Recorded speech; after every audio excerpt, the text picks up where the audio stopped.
చూద్దామండి. జ్యోత్స్న ఈమెయిల్ ద్వారా రాస్తున్నారు. ఆలయము, మఠము, మందిరము మూడింటికి వ్యత్యాసం ఏమిటి తెలియజేయగలరు అంటూ రాస్తున్నారు. మందిరము అంటే ధ్వజస్తంభం లేకుండా కేవలం ఒక దైవాన్ని ఆ లోపల ఉంచి ప్రతిష్ఠ చేసి ఊళ్ళో ఎవరో ప్రత్యేకంగా వేదము, శాస్త్రము, మంత్రము అవి ఇవి తెలియని వాళ్ళు అందరూ కూడా లోపలికి వెళ్ళి దైవాన్ని స్పృశించి అభిషేకాన్ని చేసి పూజలు పురస్కారాలు చేస్తూ అవన్నీ చేసేటటువంటి అనియమమైన, అంటే ఈ విధంగా జరగాలనే ప్రత్యేకమైన నియమం లేనటువంటి దైవ స్థలాన్ని మందిరము అంటారు. అక్కడికి ఎవరైనా ప్రవేశించవచ్చు, ఏదైనా పూజ చేయొచ్చు, ఏదైనా అభిషేకం చేయొచ్చు, అర్చన చేయొచ్చు, ఏవైనా చేయొచ్చు. అలా కాకుండా మనం ఆలయానికి కానీ వచ్చినట్టయితే ప్రత్యేకమైనటువంటి కొలతలతో నిర్మింపబడుతుంది ఆలయం. ఇలా మనం కూర్చుంటే ఈ పాదాల దగ్గర నుంచి మోకాళ్ళ వరకు ఉండేటటువంటివి మెట్లు, అక్కడి నుంచి ఈ కటి భాగం వరకు ఉండేటటువంటిది విశాలమైనటువంటి ముంగిరి భాగం ఆలయానికి. అక్కడి నుంచి ఈ పై భాగం ఏదైతే ఉందో అక్కడ దీన్ని మళ్ళీ రెండు చేస్తే ఈ ఉదర భాగం వరకు ఉండేటటువంటిది గర్భాలయానికి ముందు భాగం, ప్రత్యేకమైన గది. ఇది ఏ హృదయమో అది దైవ గర్భ ఆలయం. అంటే మూల విరాట్టుని స్వచ్ఛంగా స్పష్టంగా మంత్రపూర్వకంగా నియమపూర్వకంగా ఫలాని రోజున ఫలాని ముహూర్తంలో ఖచ్చితంగా ప్రతిష్ఠ చేయాలని నిర్ణయం పడి ఎందరో వేద విద్వాంసులైనటువంటి వాళ్ళని తెచ్చి ప్రతిష్ఠ చేసేటటువంటి గర్భాలయం ఇది. గర్భాలయానికి చుట్టూరా ఎక్కడా కూడా కిటికీలు కానీ ద్వారబంధాలు కానీ ఉండవు. మన కోసం, మనకి కనిపించడం కోసం మాత్రం ఎదురు అలా 2 తలుపుల్ని ఏర్పాటు చేస్తారు. ఎందుకని? ఈ శరీరానికి కూడా ఎక్కడా తెరుచుకునేటటువంటి చోటు లేదు. అంచేత ఇది ఇక్కడి నుంచి పైకి వెళితే ఎలా శిరస్సు అయితే ఉందో అలా పైన గోపురంలో ఏర్పాటవుతుంది. అది అంచేత దేహో దేవాలయ ప్రోక్త. ఈ శరీరమే నిజమైనటువంటి దేవాలయం.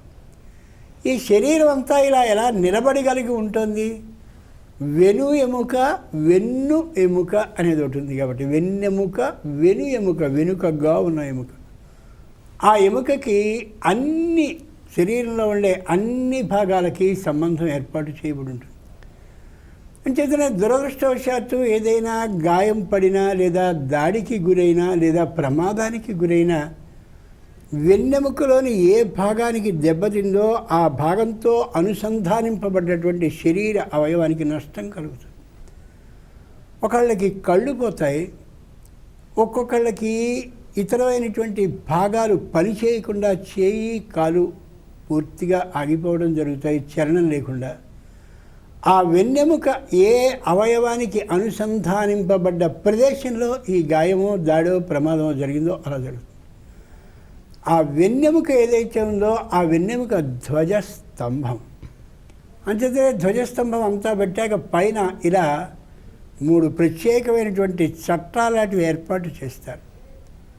కార్తీక మాసం అంటే ఆశ్వయుజ మాసం వెళ్ళిపోయి అమావాస్య వెళ్ళిపోయిన మరు రోజు నుంచి కార్తీకంలో ఆకాశ దీపము అని పైకి కడతారు. ఇది శరీరానికి సంబంధించిన ప్రధాన భాగం. దీపం ఇక్కడ వెలగాలి. అది జ్ఞానదీపం కాబట్టి శరీరంలో ఉండే అన్ని అవయవాలు ఏ విధంగా ప్రవర్తించాలో తెలియచేసే జ్ఞానాన్ని ఇచ్చేటటువంటి ప్రదేశం. అంచేత ఆలయానికి ఇన్ని నియమాలు ఉంటాయి. గర్భాలయంలోకి ఎవరు పడితే వాళ్ళు వెళ్ళిపోకూడదు. రుద్రాభిషేకాన్ని చేయాలంటే నా రుద్రో రుద్రమర్చయేత్. మహాన్యాసంలో ఏదైతే ఉందో అలా ఆ శంకరుణ్ణి శరీరం నిండుగా రుద్రుణ్ణి పూర్తిగా ఆవాహన చేసుకుని అతడు కూడా రుద్రుడై లోన ఉన్నటువంటి రుద్రుడికి అభిషేకాన్ని నిర్వహించాలి. అంచేత ఇన్ని నియమాలు ఉంటాయి. చక్కగా చదువుకుని స్పష్టంగా ఉదాత్త అనుదాత్త స్వరిత భేదాలు తప్పకుండా ఉండేటటువంటి వ్యక్తిని పురోహితుడిగా నియమించి ఆయన చేత అర్చన మొదలైనవన్నీ చేయించాలి. అది ఆలయానికి ఉండేటటువంటి నియమం. ఇందాక మందిరానికి ఈ నియమాలు ఉండవు. వెన్నెముకగా ఉండేటటువంటి ధ్వజస్తంభము ఉండదు. ఇక మఠం అంటే ప్రత్యేకమైనటువంటి ఒక సన్యాసి, సర్వ సంఘ పరిత్యాగి. సర్వ అంటే అందరితోనూ సంఘ సంబంధాన్ని పరిత్యాగ పూర్తిగా విడిచేసినవాడు. తన కుటుంబంలో ఉండేటటువంటి ఏ సభ్యులు ఉండేవారో భార్య, కుటుంబ సభ్యులు, వాళ్ళతో, మిత్రులతో, ఆప్తులతో, శ్రేయోభిలాషులతో, సర్వ అంటే వ్యక్తులతో, సర్వ అంటే ఆస్తులు మొదలైన వాటితో, ఆయనకి ఏవైనా ఆస్తులు కావాలంటే వాటితో కూడా ఉండే సంఘం సంబంధాన్ని పరిత్యాగ, పరితః త్యాగ, పూర్తిగా విడిచేసి తనకి తాను మాత్రమే, తనకి పరమేశ్వరుడు మాత్రమే అన్నట్టుగా ఉండేటటువంటి ఏ మహానుభావుడు ఉంటాడో ఆయన యొక్క అధీనంలో నడిచేటటువంటి ఆలయ సమూహం ఏదైతే ఉంటుందో అది మఠము అవుతుంది. ఆ మఠంలో ఉండేటటువంటి స్వామివారు సుఖంగా భోజనం చేసి కూర్చోవడం కాదు, ఈ దైవ విశేషాల్ని మొత్తం అందరికీ అలా అధీతి బోధ ఆచరణ ప్రచారణై. అధీతి అంటే ఆయన చదువుకుండాలి, బోధ అంటే చెప్తూ ఉండాలి మఠంలో ఉండేటటువంటి వాళ్ళకి, మఠ సమీపంగా ఉండేవారికి. ఆచరణ అంటే చెప్పిన దాన్ని తాను ఆచరిస్తేవాడుగా ఉండాలి.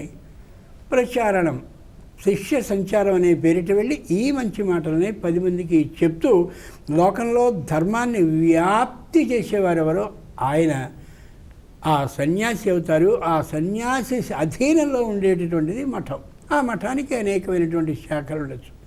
కాబట్టి ఆలయం, మందిరం, మఠం 3 ఒకటి కాదు, 3కి ఈ విధమైన ప్రత్యేకమైనటువంటి భేదాలు